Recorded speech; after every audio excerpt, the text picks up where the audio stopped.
The Mexican-American War, 1846 to 1848, fairly short. And then what was the purpose and outcome of the war? What was the purpose and the outcome of the war? Why did it happen? Why was there a war between the United States and Mexico, rightly or wrongly? And what was the intended goal for this war? And then did the actual results of the war match the intended goal? During this time, the president is James K. Polk. And for a lot of years in American history, James K. Polk was listed in lists of presidents in usually the top 10.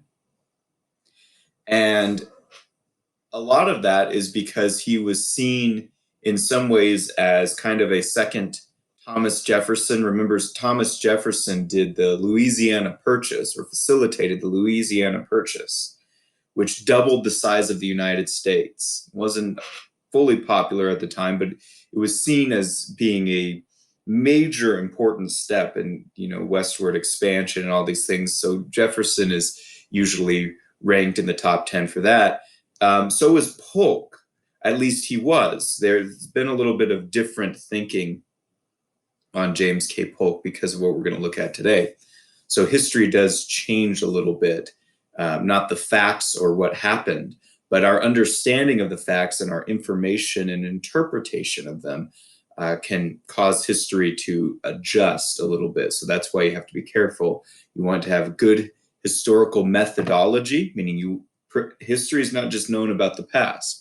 History is trying to understand the past in context and using methods and practices to learn about the past that will give you accurate results and understanding. So history is not just reading whatever happened in the past and not and understanding it and saying, okay, this happened or this didn't happen.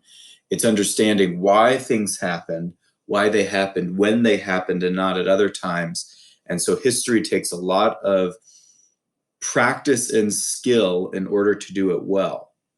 And that's what can be so tricky, is people can misuse and abuse history through not using good methodology. But anyway, James K. Polk was seen as being kind of a second Thomas Jefferson in a sense, because after the Mexican-American War, so much land was added to the United States.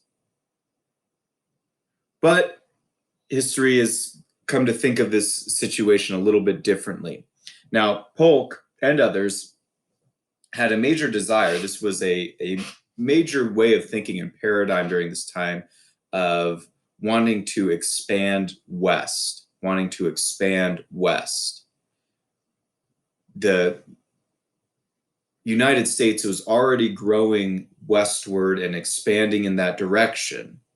And that was already causing some issues, but this was seeming to be the way things were proceeding.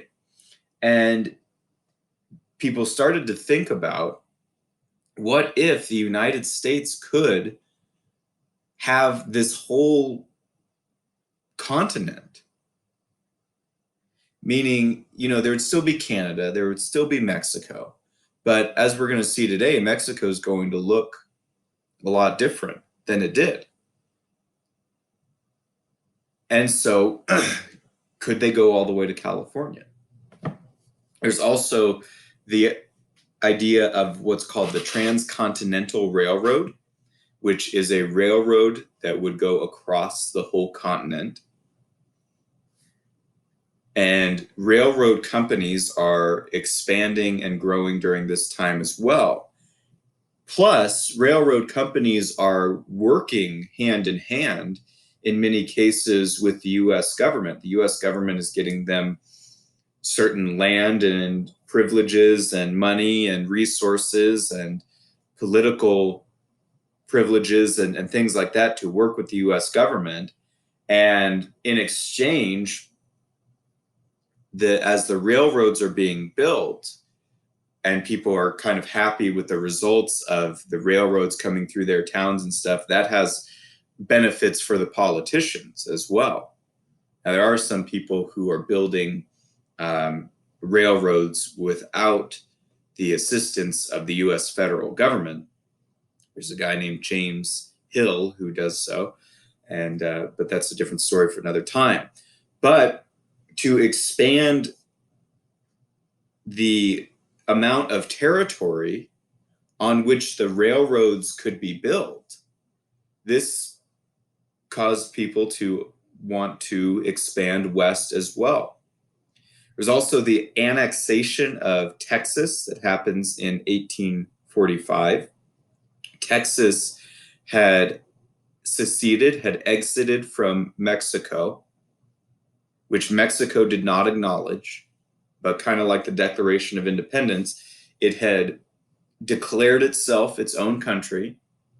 And if you talk to Texans today, they'll say that that is still true. And the United States at one point in 1845 is basically going to say, okay, Texas is now kind of under the guardianship of the United States. It's a territory of the United States. That's called annexation.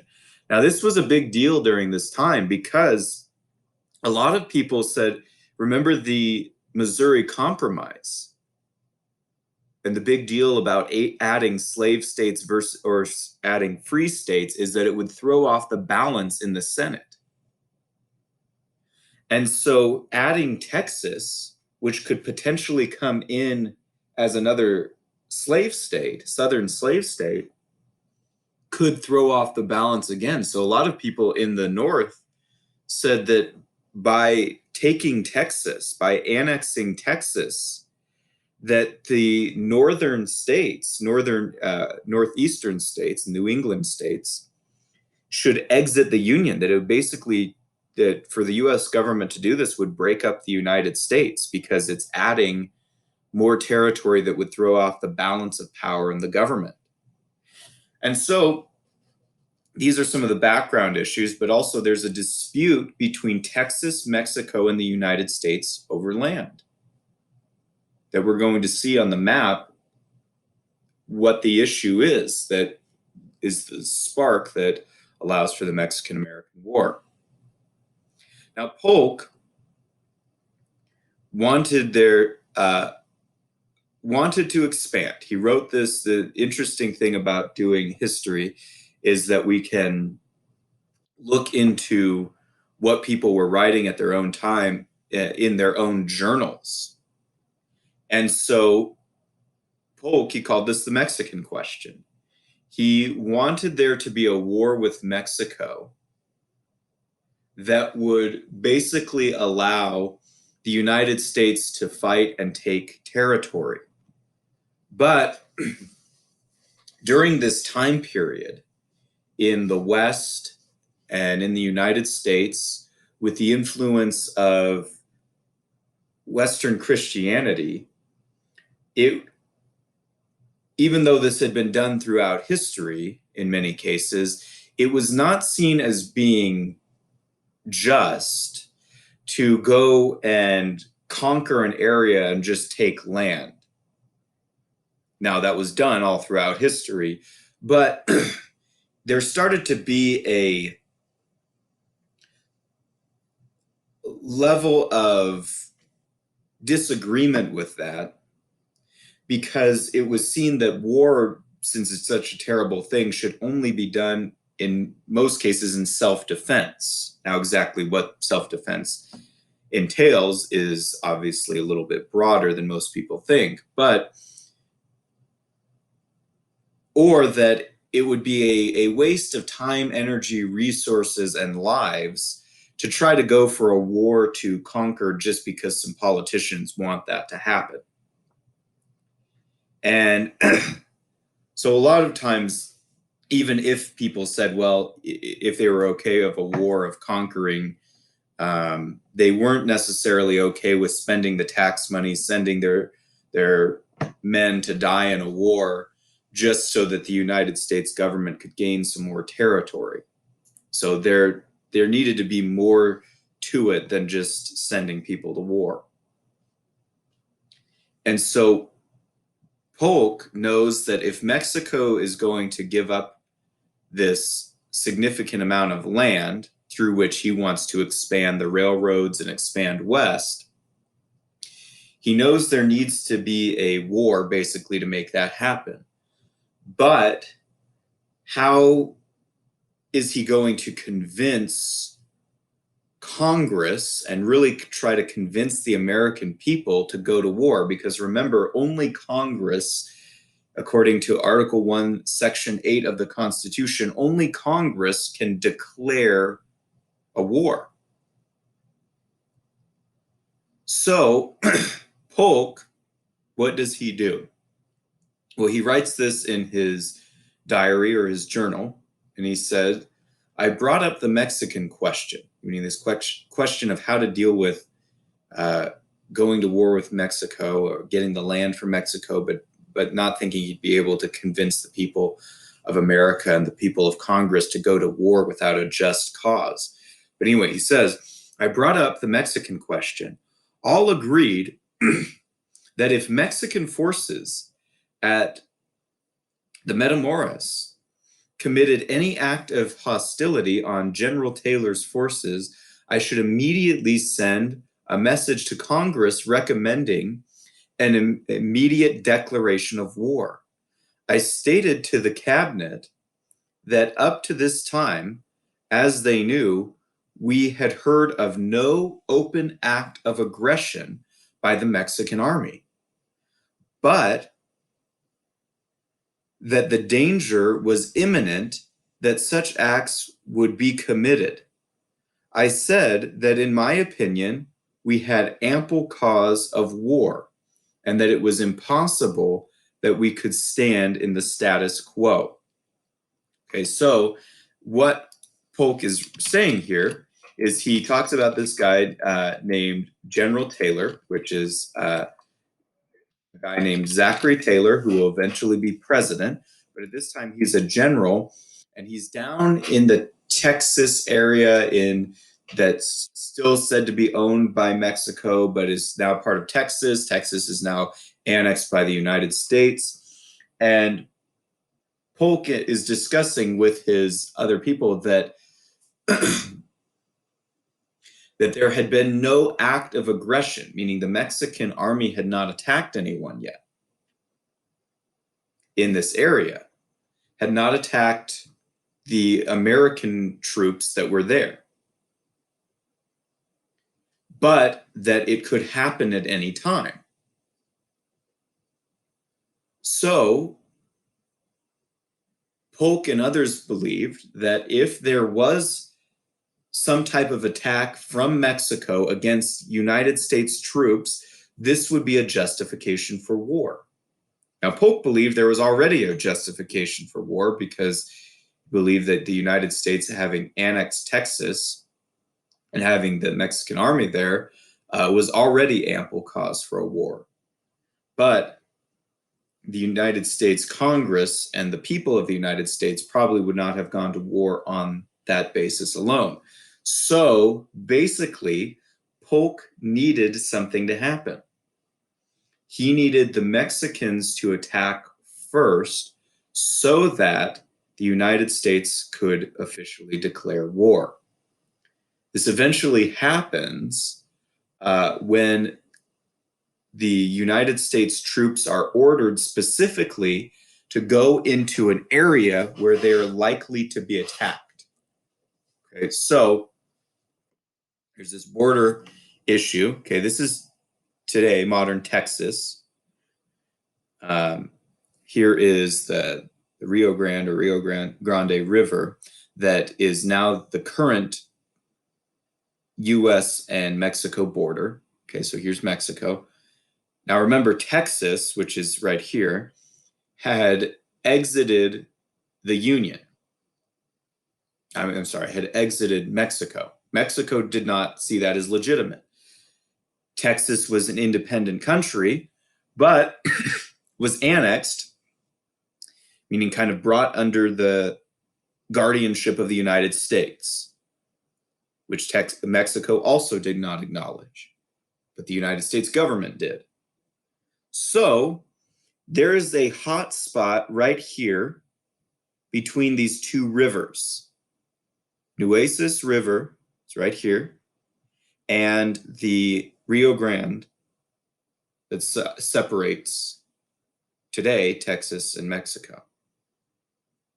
Now, Mexican troops and armies are in here.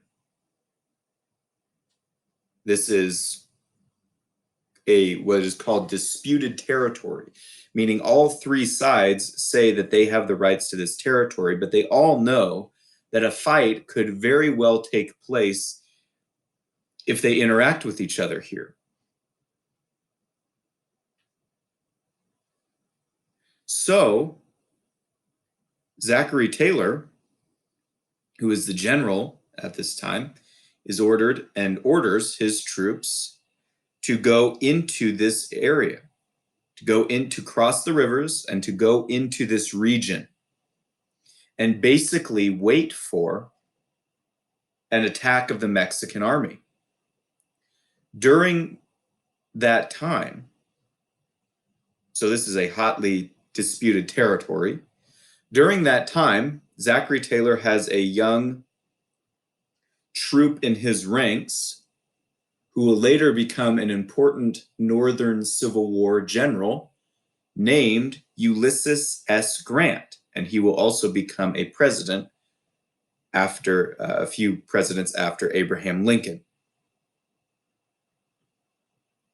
But at this time, he is a younger and less experienced troop under the command of Zachary Taylor.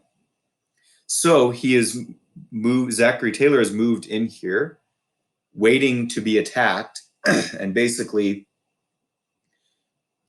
provoking an attack from the Mexicans, but knowing that in the provoking of the attack that they will be able to say that Mexico attacked first. This is what Grant wrote at that time in his own journal, and actually in his personal memoirs.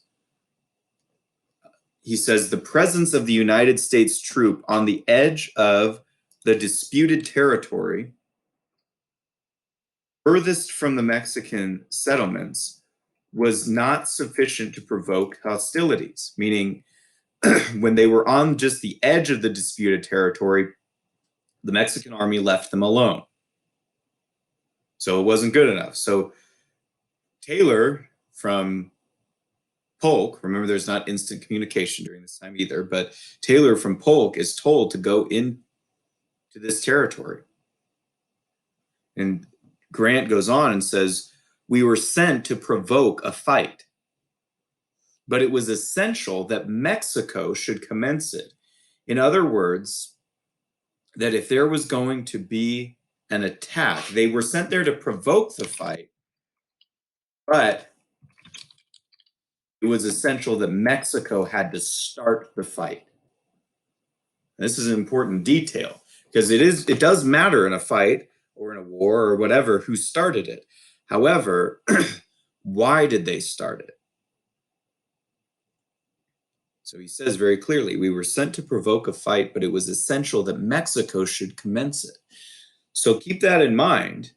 That is the full story of starting a war, really just based on who shoots first, who fires first, who attacks first, because there is such a thing as provocation, of putting yourself in a position to be attacked so that you can justify your planned attack against someone else.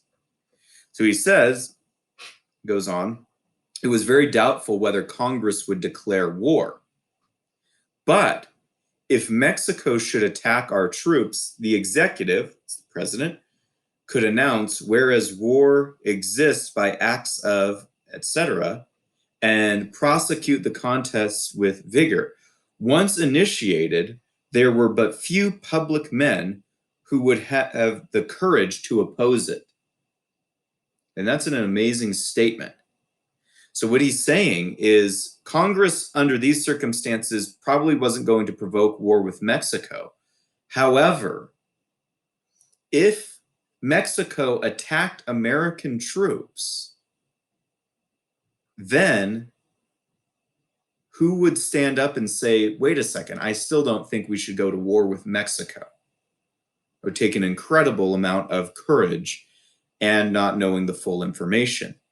So what happened was these American troops were in this disputed territory within Texas, and then they were attacked by Mexican troops. This is what President Polk used to justify war with Mexico. This is President Polk's statement. He says, Mexico has passed the boundary of the United States.